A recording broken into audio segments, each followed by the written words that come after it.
नमस्ते दोस्तों, जोहार। मैं अभिषेक चक्रवर्ती आप सभी का फिर से अपने यूट्यूब चैनल पर स्वागत करता हूं। दोस्तों आज के इस वीडियो में हम लोग क्लास 12 का जो है इकोनॉमिक्स का एग्जाम हुआ आर्ट्स स्ट्रीम वालों का, उनका आंसर की देखने वाले। तो बिना किसी देरी के स्टार्ट करते वीडियो को। अगर चैनल पर नया है तो चैनल को जरूर सब्सक्राइब कर लीजिएगा ताकि आगे के अपडेट्स आपको सबसे पहले मिल पाए। तो दोस्तों देख सकते हैं सबसे पहला क्वेश्चन क्या पूछा गया है।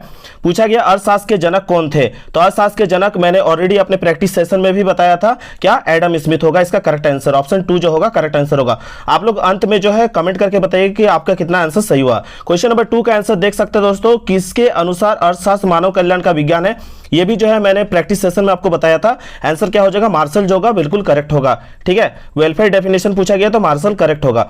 ये भी क्वेश्चन मैंने काफी बार प्रैक्टिस कराया। क्वेश्चन नंबर 3 आप लोगों को बार बार डिफाइन करके भी बताया कि उत्पत्ति के साधन क्या क्या होता है आपका, भूमि, श्रम और पूंजी। यहां पे नहीं पूछा गया है। ठीक है, तो नहीं पूछा गया इसलिए मुद्रा जो होगा करेक्ट होगा। अगले क्वेश्चन पे चलते हैं दोस्तों, क्या पूछा गया यहाँ पे देख सकते हैं।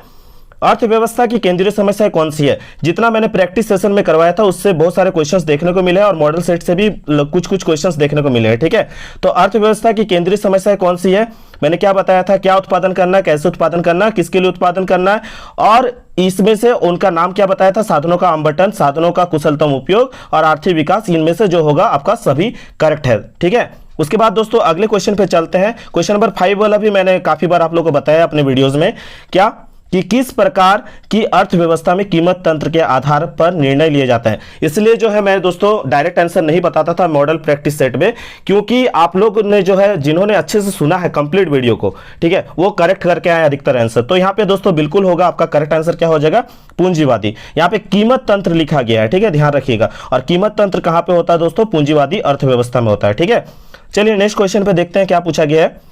उस वक्र का नाम बताइए जो आर्थिक समस्या को दर्शाता है। तो उस वक्र का नाम क्या होता है दोस्तों, उत्पादन संभावना वक्र, प्रोडक्शन पॉसिबिलिटी कर्व कहते हैं उसको। ठीक है, उसके बाद दोस्तों और एक वीडियो में जो है मैंने बताया था गॉसेन वाला। ठीक है, तो फर्स्ट लॉ ऑफ गॉसेन पूछा गया है। तो फर्स्ट लॉ ऑफ गॉसेन पूछा गया है तो इसका करेक्ट आंसर क्या होगा दोस्तों, क्वेश्चन नंबर 7 का आप देख सकते हैं।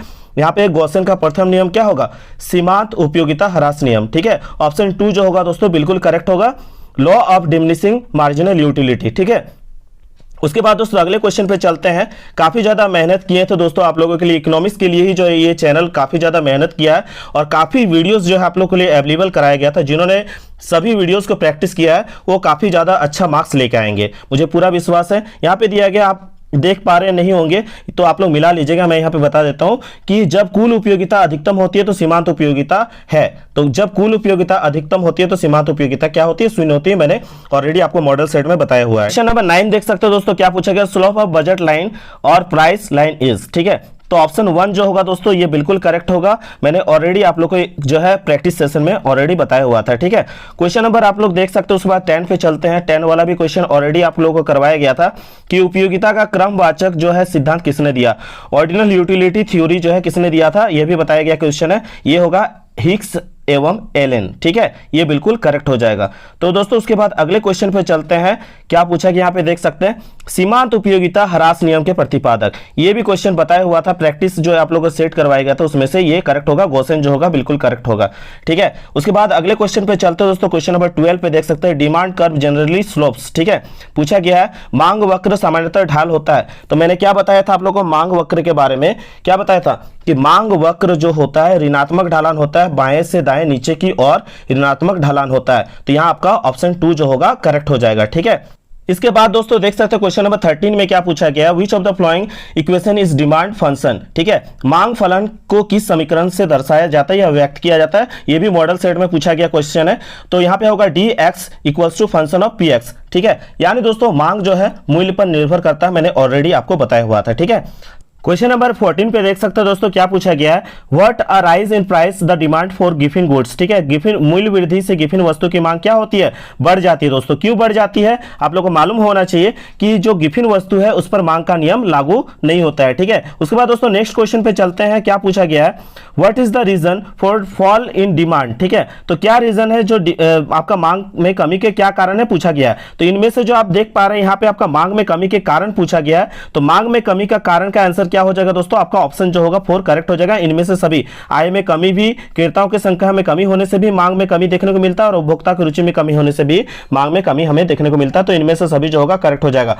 उसके बाद दोस्तों क्वेश्चन नंबर 16 पे चलते हैं। क्या पूछा गया है, मांग की लोच है, ठीक है। तो मांग की लोच क्या होता है दोस्तों, आपका मात्रात्मक जो होता है ये करेक्ट हो जाएगा। ऑप्शन 2 जो होगा आपका करेक्ट हो जाएगा। आपका जो इलास्टिसिटी ऑफ डिमांड जो है वो क्या होता है, क्वांटिटेटिव होता है, ठीक है। ऑप्शन 2 बिल्कुल करेक्ट है। नंबर 17 पे देख सकते हो दोस्तों, क्या पूछा गया, for luxury goods the demand is, ठीक है, विलासिता वस्तु की मांग होती है। तो विलासिता वस्तु की मांग जो होती है दोस्तों अत्यधिक लोचदार होती है, हाईली इलास्टिक जो होगा ये करेक्ट हो जाएगा। क्वेश्चन नंबर 18 पे देख सकते हो दोस्तों, ये भी क्वेश्चन बताया गया क्वेश्चन में से है, elasticity of demand for necessity is. तो आवश्यक वस्तुओं की जो है मांग की लोच कैसी होती है, इकाई से कम, लेस देन यूनिटी हो जो होगा आपका यहाँ पे करेक्ट हो जाएगा, ठीक है। उसके बाद दोस्तों यहाँ पे देख सकते हैं क्या पूछा गया, production function is expressed as, ठीक है। तो प्रोडक्शन फंक्शन वाला भी ये भी क्वेश्चन काफी बार आप लोगों को कराया गया था और वीवीआई करके मैंने बताया था। तो दोस्तों क्वेश्चन नंबर 19 का जो करेक्ट आंसर हो जाएगा Q X equals to function of A B C D. तो Q X equals to function of A B C D का मतलब क्या बताया था मैंने अपने वीडियो में कि क्यू एक्स का मतलब होता है क्या, उत्पादन। ये क्या बताता है, प्रोडक्शन को बताता है, और ये फंक्शन और यहाँ ए बी सी डी जो है आपका साधन को बताता है, ठीक है। तो Q X function of A B C D ये आपका करेक्ट हो जाएगा। ऑप्शन 2 जो होगा बिल्कुल दोस्तों क्वेश्चन नंबर 19 का करेक्ट होगा। तो यहाँ पे आपका जो पूछा गया था उत्पादन फलन को व्यक्त करता है Q X function of A B C D, ठीक है। ये आपका बताता है क्या दोस्तों, उत्पादन को, और एफ जो है फंक्शन को बताता है, फलन को बताता है, और ए बी सी डी क्या बताता है, साधन को बताता है। मैंने अपने वीडियोस में कई बार आपको बताया है। क्वेश्चन नंबर 20 दोस्तों फिर से इसी टाइप का क्वेश्चन देखने को मिला है कि निम्न में उत्पत्ति के साधन नहीं है। तो उत्पत्ति के क्या क्या साधन होते हैं मैंने बताया था आपको, क्या क्या, लैंड होता है, लेबर होता है और कैपिटल होता है। तो यहाँ पे भूमि, श्रम और पूंजी तीनों ही आपका उत्पत्ति के साधन होते हैं। यहाँ नहीं पूछा गया तो आपका ऑप्शन जो होगा 3 बिल्कुल करेक्ट हो जाएगा, ठीक है। जो बच्चे ने टिक लगाया उस पर ध्यान नहीं दीजिए, जो मैं यहाँ पे बता रहा हूँ आप लोग उसको टिक आउट करके मिलाते चलिए, ठीक है। तो यहाँ पे नहीं पूछा गया था इसलिए आपका मुद्रा करेक्ट हो जाएगा।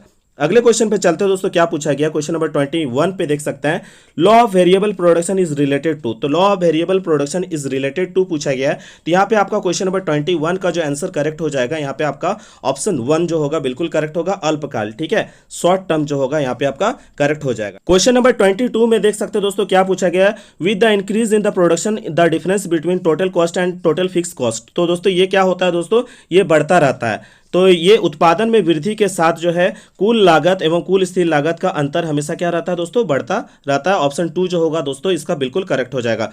क्वेश्चन नंबर 23 देख सकते हो दोस्तों, क्या पूछा गया यहाँ पे आप, Which of the following is correct, ठीक है। तो ऑप्शन 1 जो होगा दोस्तों करेक्ट हो जाएगा। निम्न में से कौन सा सही है, TVC equals to TC minus TFC जो होगा आपका करेक्ट हो जाएगा। इसी फॉर्मूले से रिगार्डिंग आपको क्वेश्चन नंबर 24 में क्वेश्चन पूछा गया है। तो यहाँ पे आप ध्यान दीजिएगा थोड़ा सा दोस्तों, ताकि आप लोगों को समझ में आए कि इसका आंसर करेक्ट क्या होना चाहिए। तो पूछा गया है the average fixed cost at 5 unit of output ₹20, average variable cost at 5 units of output is ₹40, average cost of production 5 units is, ठीक है। हिंदी में देखें तो यहाँ पे पूछा गया है उत्पादन की 5 इकाइयों की औसत स्थिर लागत दिया गया 20 रुपए, उत्पादन की 5 इकाइयों की औसत परिवर्तित लागत दिया गया 40 रुपए, 5 इकाइयों की औसत लागत कितनी है पूछा गया। तो यहाँ पे दोस्तों इसको हम लोग सॉल्व कैसे करेंगे, तो आप लोग एक फॉर्मूला जानते हैं क्या, कि एवरेज कॉस्ट इक्वल्स टू क्या होता है दोस्तों, एवरेज कॉस्ट इक्वल्स टू होता है टोटल कॉस्ट बाय क्वांटिटी, ठीक है। तो टोटल कॉस्ट बाय क्वांटिटी, तो सबसे पहले आपको टोटल कॉस्ट मालूम होना चाहिए, और टोटल कॉस्ट का आप लोग फॉर्मूला क्या जानते हैं, टोटल कॉस्ट का जो है आपका फॉर्मूला होता है TFC प्लस क्या होता है TVC, ठीक है। तो सबसे पहले हमें टोटल कॉस्ट मालूम होना चाहिए तभी तो इसे सॉल्व कर पाएंगे ना। तो यहाँ पे आपका टोटल कॉस्ट के टोटल यहाँ पे आप TFC पहले कैलकुलेट करेंगे। तो TFC का डेटा दिया गया है आपका 20 और पर 20 जो है रुपीस कितना 5 यूनिट पर, तो 20 को 5 से अगर मल्टीप्लाई करेंगे तो आपका कितना आ जाएगा दोस्तों, आपका 100 आएगा, कितना आएगा 100, ठीक है। और उसके बाद हमें क्या करना है, TVC आपका निकालना है। तो यहाँ पे आप देख सकते हैं 40 × 5 करेंगे तो मेरा कितना आ जाएगा आपका 200, ठीक है। तो यहाँ पे आप कैलकुलेट करेंगे तो आपका कितना आ जाएगा, ओवरऑल 300 आएगा, ठीक है। अब आप लोग फॉर्मूला के तहत टोटल कॉस्ट आपका निकल चुका है, कितना 300 निकल चुका है। तो 300 और क्वांटिटी कितना क्वांटिटी के लिए दिया गया दोस्तों, आप लोग देख सकते हैं 5 क्वांटिटी के लिए निकालने बोला गया है। आप इसको डिवाइड दे दीजिएगा तो आपका कितना निकल जाएगा, आपका निकल जाएगा यहाँ पे आपका 60, कितना निकल जाएगा 60। तो दोस्तों इस तरह से इसका करेक्ट आंसर क्या हो जाएगा, आपका 60 जो होगा, ऑप्शन 4 जो होगा बिल्कुल करेक्ट होगा, ठीक है। अगले क्वेश्चन पे चलते हैं दोस्तों, क्या पूछा गया यहाँ पे आप देख सकते हैं 25 में, ठीक है। क्या पूछा गया, फार्म का लाभ निम्नलिखित में से किस शर्त को पूरा करने पर अधिकतम होगा। ठीक है, तो फार्म का लाभ किस शर्त को पूरा करने पर अधिकतम होगा पूछा गया है। तो दोस्तों यहाँ पे आप जानते हैं क्या होता है कि MR इक्वल्स टू क्या होता है, MR इक्वल्स टू MC जो इसका होता है, एक शर्त होता है पहला, तो इसके तहत जो होगा आपका ये करेक्ट होगा ऑप्शन 1। ठीक है, तो ऑप्शन 1 जो होगा दोस्तों आपका बिल्कुल करेक्ट होगा। ठीक है, क्वेश्चन नंबर 26 देख सकते हैं दोस्तों, क्या पूछा गया है कि इन परफेक्ट कंपटीशन, पूर्ण प्रतियोगिता में, तो मैंने क्या बताया था आप लोगों को कि जो पूर्ण प्रतियोगिता में जो होता है AR जो होता है इक्वल होता है किसका, MR का। ठीक है, पूर्ण प्रतियोगिता यानी कुल प्रतियोगिता में AR जो होता है MR का बराबर होता है। ठीक है, और इसी के रिगार्डिंग जो है अगला क्वेश्चन भी दोस्तों आप देख सकते हैं, आपको पूछा गया है, आपका ऑप्शन 1 जो होगा दोस्तों यहाँ पे करेक्ट हो जाएगा। उसके बाद दोस्तों अगले क्वेश्चन पे देख सकते हैं 27 पे, क्योंकि अभी हम लोग को उतना ज़्यादा एक्सप्लेन नहीं करना है, तो इसे और ज़्यादा अच्छे से एक्सप्लेन करके अभी बताते हैं। तो 27 पे पूछा गया है, जब किसी बाजार में AR का वक्र जो है एक्स अक्ष के समानांतर होता है। अभी ये मैंने बताया AR का वक्र जो होता है एक्स अक्ष के किसके समांतर होता है, AR का वक्र एक्स अक्ष के क्या होता है, समांतर होता है। तो उसको हम कैसा टाइप का मार्केट कहते हैं, तो उसे पूर्ण प्रतियोगिता कहते हैं। मैंने ऑलरेडी अभी आपको ऊपर में भी बताया। क्वेश्चन नंबर 28 देख सकते हैं दोस्तों, क्या पूछा गया है, in final equilibrium of firm. ठीक है, तो फाइनल इक्विलिब्रियम पूछा गया है यहाँ पे, यानी फार्म के संतुलन की दशा में पूछा गया है। तो मैंने क्या बताया था दोस्तों, फार्म के संतुलन की दशा में क्या होता है, नीचे से ऊपर की ओर जाते हुए ये कटता है। ठीक है, तो यहाँ पे आपका क्या हो जाएगा, MC जो है वक्र MR को नीचे से काटता है। MC वक्र जो है MR को नीचे से काटता है। MR को कहाँ से काटता है, नीचे से काटता है। ठीक है, तो यहाँ पे आपका ऑप्शन 2 बिल्कुल करेक्ट हो जाएगा जिन्होंने टिक आउट किया है। क्वेश्चन नंबर 29 देख सकते हो दोस्तों, क्या पूछा गया, determining factor of supply of goods is. तो दोस्तों यहाँ पे आपका जो नीचे में हिंदी में भी देख सकते हैं, क्या पूछा गया, वस्तु की पूर्ति के निर्धारक घटक कौन से हैं। तो दोस्तों यहाँ पे आपका करेक्ट आंसर क्या होना चाहिए, क्वेश्चन नंबर आपका 29 का आंसर हो जाएगा इनमें से सभी। ठीक है, जब आपको कुछ भी लगे कि ऑप्शंस में से कि इसमें से कौन सा होगा नहीं होगा, तो आपका अधिकतर आंसर जो है इनमें से सभी जो होगा करेक्ट होगा। हालांकि मैंने ये ऑलरेडी आप लोगों को बताया हुआ था कि वस्तु की पूर्ति के निर्धारक घटक कौन कौन से होते हैं। तो वस्तु का कीमत भी होता है, संबंधित वस्तु का कीमत और उत्पादित साधनों की कीमत भी काफी ज्यादा जो है घटक में निर्भर करता है। तो यहाँ पे आपका ऑप्शन डी जो हो जाएगा बिल्कुल करेक्ट होगा। उसके बाद दोस्तों अगला क्वेश्चन, ये भी आप लोग को प्रैक्टिस करवाया गया क्वेश्चंस में से है कि पूर्ति अपनी मांग को स्वयं उत्पन्न करती है। ये भी क्वेश्चन मैंने आप लोग को प्रैक्टिस सेशन में बताया था कि इसका जो आंसर करेक्ट होगा JB से जो होगा बिल्कुल करेक्ट होगा। ठीक है, और अगले क्वेश्चन पे चलते दोस्तों, क्वेश्चन नंबर 31 पे देख सकते हैं। 31 वाला भी क्वेश्चन आप लोगों को बताया गया क्वेश्चंस में से है, ES जो है elasticity of supply equals to 0 दिया गया है। तो इस सिचुएशन को हम क्या कहते हैं दोस्तों, पूर्णतः बेलोजदार कहते हैं। ठीक है, परफेक्टली इन इलास्टिक जो होगा आपका करेक्ट हो जाएगा, बिल्कुल सही है। क्वेश्चन नंबर 32 देख सकते हो दोस्तों, आपका ये पूछा गया, the measurement of elasticity of supply is expressed as. तो पूर्ति की माप की जो सूत्र होता है, पूर्ति की लोच की माप की जो सूत्र होता है दोस्तों, ऑप्शन 1 जो दोस्तों इसका बिल्कुल करेक्ट हो जाएगा यहाँ पे। ठीक है, उसके बाद दोस्तों अगले क्वेश्चन पे चलते हैं, क्या पूछा गया है, which characteristics of market which is a characteristic of market पूछा गया है। तो दोस्तों यहाँ पे जितने भी ऑप्शंस दिए गए बिल्कुल करेक्ट है बाजार की विशेषता में, तो इनमें से सभी जो हो जाएगा आपका बिल्कुल करेक्ट हो जाएगा। क्वेश्चन नंबर 34 देख सकते हैं, क्या पूछा गया, which of the flowing remains constant is a perfect competition पूछा गया है। ठीक है, पूर्ण प्रतियोगिता में क्या स्थिर रहता है। तो अभी मैंने आप लोगों को बताया AR इक्वल्स टू MR जो है आपका ये क्या रहता है, कांस्टेंट रहता है। ये क्या रहता है दोस्तों, कांस्टेंट रहता है यानी स्थिर रहता है, यानी AR और MR दोनों ही ऑप्शन जो है दोस्तों यहाँ पे आपका सही है, इसलिए आपका ऑप्शन 3 जो होगा बिल्कुल करेक्ट होगा। अगले क्वेश्चन पे चलते हैं दोस्तों, क्वेश्चन नंबर 35 पे नीचे कमेंट करके बताइएगा कि आपका कितना सही हो रहा है। ठीक है, उसके बाद पूछा गया कौन पूर्ण प्रतियोगिता की विशेषता नहीं है। तो कौन पूर्ण प्रतियोगिता की विशेषता नहीं है दोस्तों यहाँ पे पूछा गया है। तो यहाँ पे जितने भी ऑप्शंस दिए गए हैं ये सभी सही है, किसको छोड़ के, विज्ञापन तथा विक्रय लागतें जो है इसमें नहीं पूछा गया है। तो यहाँ पे आपका ये करेक्ट हो जाएगा ऑप्शन 3, बाकी सभी विशेषता के अंतर्गत आते हैं। ठीक है, चलिए अगले क्वेश्चन पे चलते हैं, क्या पूछा गया है। यहाँ पे पूछा गया है, if total product at 2 units of labor employed 22 and total product at 1 unit is 10। ठीक है, श्रम की 2 इकाई लगने पर कुल उत्पादन 22 और 1 इकाई लगने पर 10 है। तो कुछ नहीं करना है, इन दोनों का आपस में डिफरेंशिएट कर देना है, तो आपका आंसर पता चल जाएगा। तो 22 से हम माइनस करेंगे 10 को, तो मेरा निकल जाएगा कितना दोस्तों, 12। तो 12 जो होगा इसका करेक्ट आंसर हो जाएगा, आपका ऑप्शन 2 बिल्कुल करेक्ट हो जाएगा। क्वेश्चन नंबर 37 पे देख सकते हो दोस्तों, क्या पूछा गया है, एक वित्त मंत्री जो है वैसे ऐसी वस्तुओं की दर में वृद्धि कर सकता है जिसकी मांग की कीमत की लोच होता है। तो क्या होता है, 1 से कम होता है, तो ये आपका करेक्ट होगा। ठीक है, उसके बाद दोस्तों अगले क्वेश्चन पे चलते हैं। क्वेश्चन नंबर 38 पे क्या पूछा गया, यहाँ पे आप देख सकते हैं, मार्शल के अनुसार उपयोगिता की माप की इकाई। तो ये भी मॉडल सेट से पूछा गया क्वेश्चन है दोस्तों, इसका आंसर हो जाएगा आपका यूटिल्स जो होगा, बिल्कुल करेक्ट होगा। अगले क्वेश्चन पे चलते हैं दोस्तों। क्वेश्चन नंबर 39 पे क्या पूछा गया है, थोड़ा अंडरस्टैंडिंग बेस्ड क्वेश्चन है दोस्तों। 39 पे पूछा गया, किसी वस्तु की पूर्ति की मात्रा और उसकी कीमत के बीच किस प्रकार का संबंध पाया जाता है।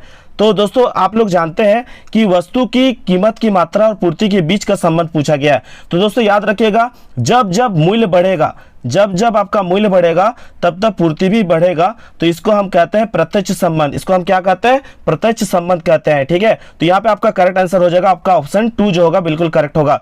उसके बाद दोस्तों अगले क्वेश्चन पे चलते हैं। क्वेश्चन नंबर 40 आज के इस वीडियो का अंतिम क्वेश्चन, और अंत में आप लोग कमेंट करके बताइएगा कि आपका कितना सही हुआ है। ठीक है, किसी वस्तु की मानवीय आवश्यकता को संतुष्ट करने की क्षमता है, तो इसका करेक्ट आंसर क्या होना चाहिए, आपका हो जाएगा आपका उपयोगिता। उसी को हम लोग क्या कहते हैं, यूटिलिटी कहते हैं। ये आपका करेक्ट आंसर हो जाएगा।